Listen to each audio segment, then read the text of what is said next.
Korrika 2 urtean behin pasa behar, eta gaur kasualidadez hemen Min Ostiral edo Viernes de Dolores izeneko azoka dugu.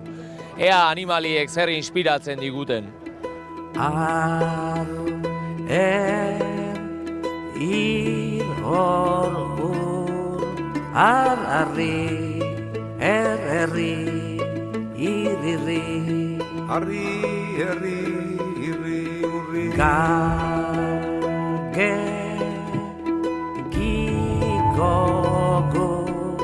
Gagara, gegero, gugure,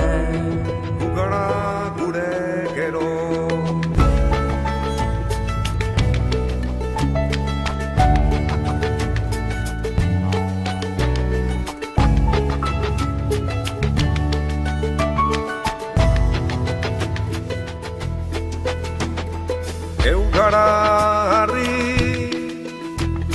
Zer litzateke Euskal Herria pilotari gabe, zioen abesti batek. Pixkat gaurren egunerakotuaz, zer litzateke Euskal Herria korrika abestirik gabez.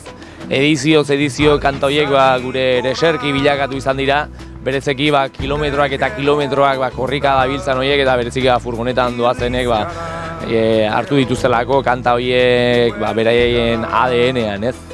Hala ere, historikoki hori izan zen inflexio puntu bat, gatazka bat izan zen 16. korrikan, betagarrik egin zuen abesti batekin, hor nazioarteko arazo bat izan zen, kantari frantziar batek erran zuen bere abesti batekin zerikusia handia zuela, eta orduan hor sartu ziren litigioan, Espainiar estatua eta Frantziar estatua, azkenean konpondu zuten inbolomazian, baina hor izan zen tirabira, tenkaldi bat, eta ni jarriko dizuet musika, eta hori izan zen une historiko horren gune bat, ez?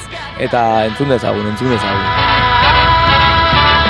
Mami, el ego está rabioso, quiere pelear conmigo, decírselo a mi papá. Mami, yo me acuesto tranquila, me tapo de cabeza y el ego me destapa. Mami, ¿qué será lo que quiere el negro?